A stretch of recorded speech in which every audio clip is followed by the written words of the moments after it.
Well, the use of dispersant chemicals continues to be a controversial topic in the Gulf oil spill response. They're also being closely monitored at the site of the 1989 Exxon Valdez oil spill in Alaska. During his visit with a group of Louisiana residents, Bill Capo asked why the Citizens Advisory Council there decided against using them. The use of dispersants at the disaster in the Gulf of Mexico was carefully watched at the site of the 1989 Exxon Valdez oil spill in Alaska and caused great concern. Well-intentioned people thought it was the right thing to do, and we may wake up to find out that it was a tragic mistake, and we annihilated a bunch of life in the Gulf of Mexico and traded that for perhaps cleaner beaches. The Prince William Sound Regional Citizens Advisory Council, or RCAC, has decided that dispersants should not be used to break up oil spills in Alaska, in part because of the cold climate. But the other reason is concern about how poisonous dispersants can be and how the way they break up oil into tiny droplets could affect marine life. Very simplistically, dispersants are great if you're a bird and bad if you're a fish. But we've done lots and lots of studies in the intervening 20 years that show that oil in the water at a very low, almost parts per billion level, has tremendous impacts on larvae of salmon, larvae of herring. Swanson said there are good reasons to use dispersants in some cases, such as a small oil spill or one where an endangered species is threatened.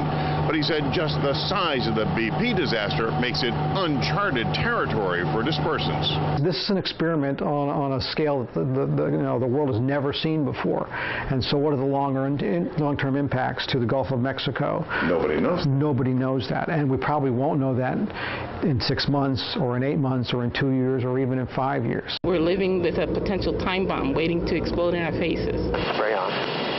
Spray's on. With nearly 2 million gallons of dispersants being used in the Gulf of Mexico, Swanson's concerns were matched by the worries of the Louisiana delegation that visited Alaska. Very concerned regarding the dispersant. The fact that the EPA has had no testing on what it does to seafood long term is a big question that's unanswered.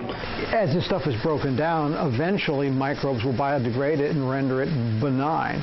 But how much damage will it do between now and that time? How far will the oil go? And at what levels? What very low levels does that do irreparable damage to marine ecosystems, to the food chain? The fact that it was used at the wellhead, which was never done before, we don't know how much the food chain is going to be interrupted. Nobody's ever seen that anywhere. There's no science on that. We are learning as we go. A new Environmental Protection Agency report says studies indicate dispersants alone are less toxic than oil and less toxic than an oil dispersant mixture.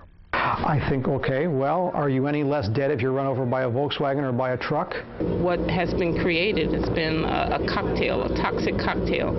And, I'm concerned. What's really important is oil mixed with dispersants is more toxic than just oil alone, is more toxic than just dispersants alone. And now we have dispersants on an unprecedented scale put into the ecosystem of the Gulf of Mexico. For now, the wait for answers continues. From Valdez, Alaska, with photographer Brian Lucas, I'm Bill Capo, Channel 4 Eyewitness News. Swanson concluded one good thing is that studies now being done about the use of dispersants in the Gulf of Mexico can be used to guide decision makers at the next major oil spill.